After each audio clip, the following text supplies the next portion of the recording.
Telephone কথা হতো যেতে দিয়েছি বলবো কিছু স্কুল আৰ কি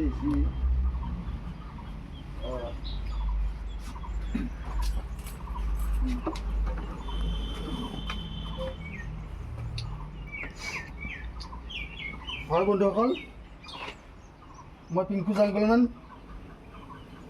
মোক ইয়াৰ পৰা ফোন কৰিছিল ইয়াত এটা প্ৰকাণ্ড মনোপ্লেট কোব্ৰা নেউলৰ কাৰণে পটাফটক ফানত সি ফচিছে কিন্তু তেখেতে ক'লে তাক মাৰা নাই তেখেতসকলক ধন্যবাদ দাদা আৰু ইয়াৰে যিজন ঘৰৰ মানুহ তেখেতক আমি চিনাকি কৰি আপোনালোকক চাওকচোন কোনোবা এজন তেখেতে সেই মহান ব্যক্তিজন যিজন ব্যক্তিয়ে সাপটো মাৰা নাই মৰম লগা সাপ সেইকাৰণে তেখেতে মাৰা নাই সাপ মাৰিব নালাগে আমি দাদা আপোনাৰ নামটো আৰু ঠিকনাটো কৈ দিয়কচোন মোৰ নাম বাসুদেৱ শৰ্মা গাঁও অভয়পুৰ পোষ্ট অফিচ গেৰুৱা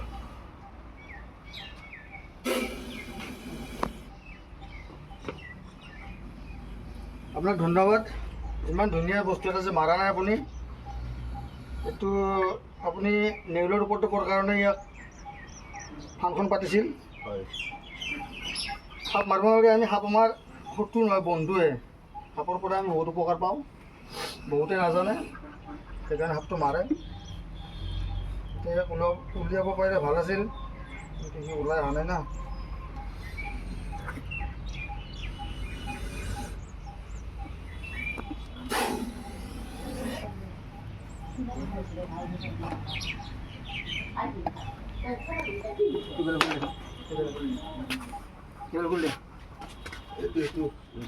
কিভাবে খুলতেছ নাজু ধৰি থাকিব লাগিব নেকি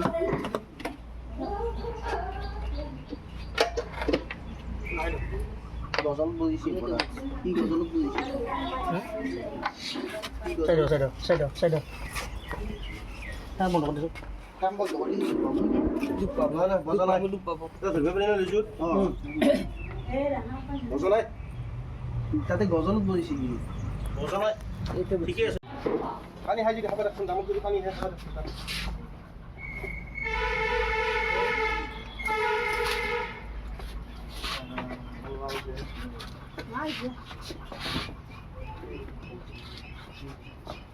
আহো তাতে সোমাই আৰু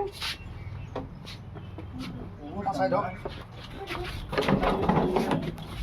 চোতালত লগ পাওঁ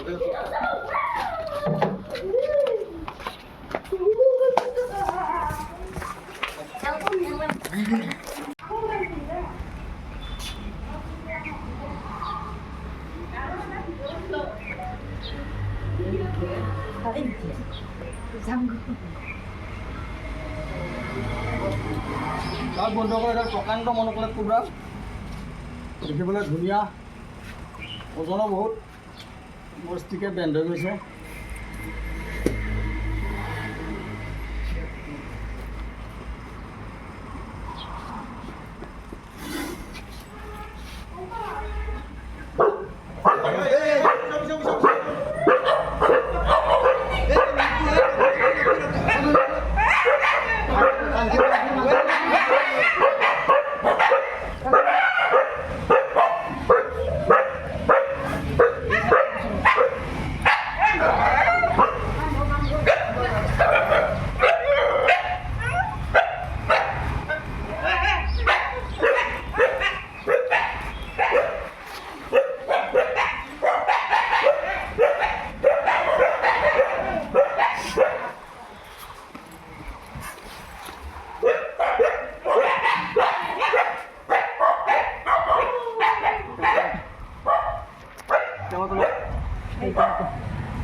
চাওক ইয়াক আমি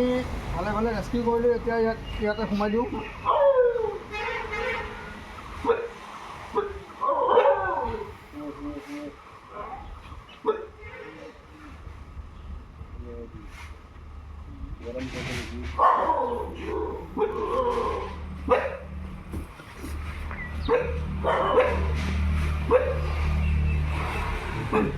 বিচৰা নাই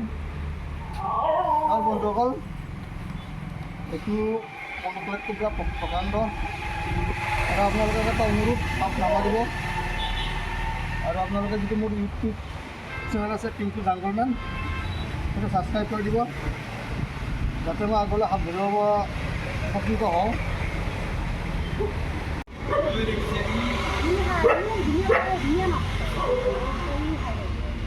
আৰু আছে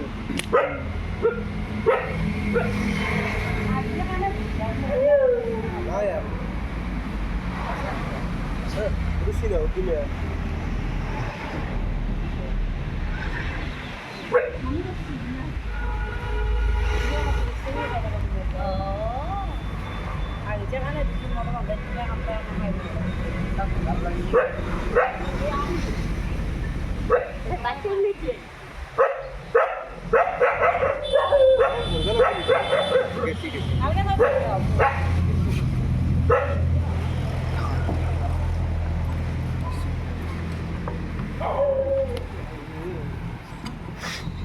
ৰাঙান বহুত টেমা লাগে নেকি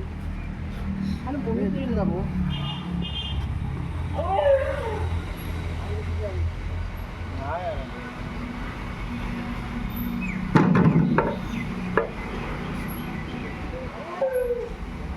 হালকা ক্লাসে কিন্তু মনে হয় ये ठीक है जी दादा चले यार ও ভাত কেন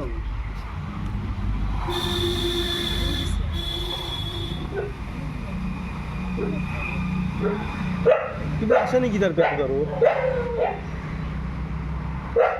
বাইর করবে পারা না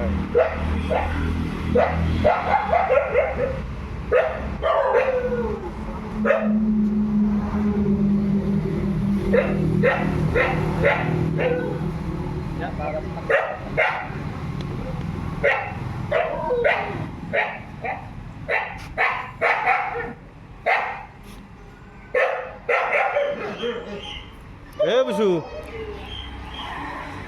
খুশি ভাবছি মই থাকাম তো এইগিলা বস্তু করতে আহিলে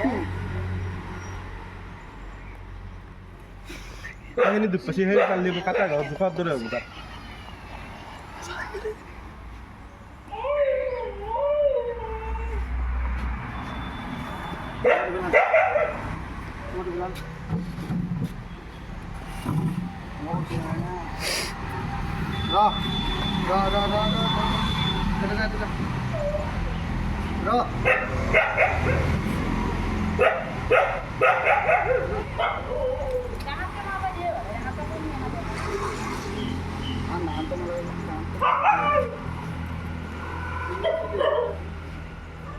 mesin lagi atau siapanya yang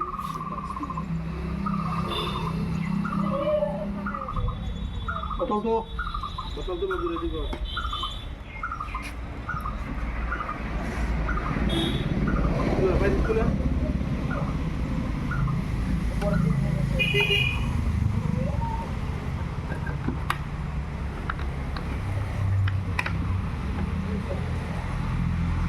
আপোনালোকক ধন্যবাদ ইমান ধুনীয়া বস্তু এটা যে আপোনালোকে বচালে সাপটো মই বচোৱা নাই বচাইছে আপোনালোকে আপোনালোকৰ কি ভয় লাগিছিল নেকি ভয় লাগিবলৈ একো নাই এইটো মানে বিষাক্ত হয় বহুতেই বিষাক্ত কিন্তু সাপে যদি কামোৰে নহয় কেতিয়াবা হস্পিটেলত যাব একো নহয়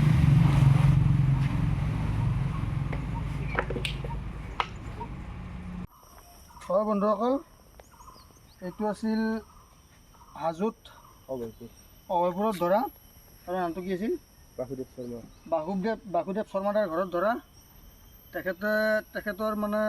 হাঁহৰ গঁৰালত নেউলৰ বহুত উপদ্ৰৱ আছিল তেখেতে নেউলৰ কাৰণে ফাণ্ড পাতিছিল নেউল মাৰাৰ কাৰণে নহয় তেখেতে যেন নেউলটো তাত বেলেগ জেগাত ৰেস্কিউ কৰা কাৰণে বজিলে যাতে বেলেগ জেগাত এৰি দিব পাৰে তাৰ পৰা নি সেইকাৰণে তেখেতে ফাণ্ডখন পাতিছিল সেই ফাণ্ডত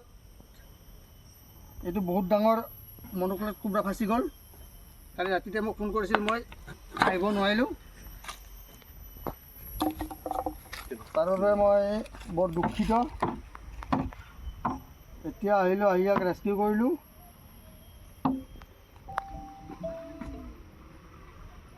তলতে আছে।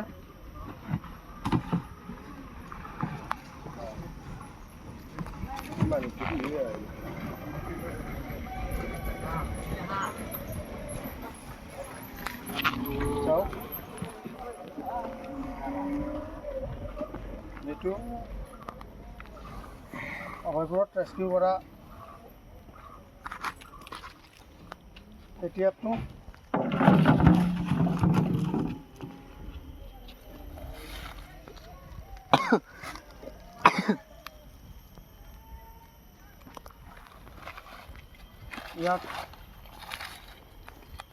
ইয়াতে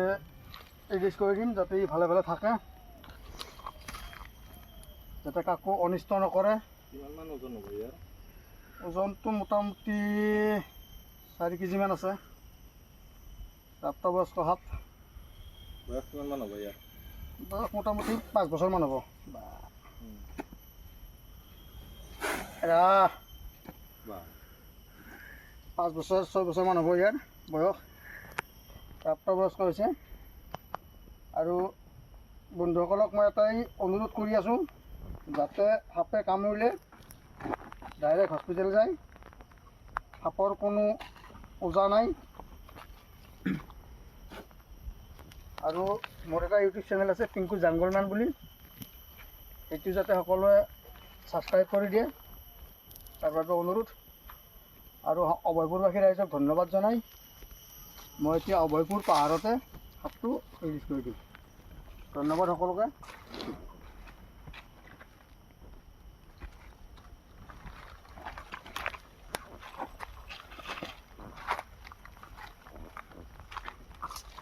ভালকৈ লৰিবই নোৱাৰে, বুঢ়া হৈ যাব পাৰে।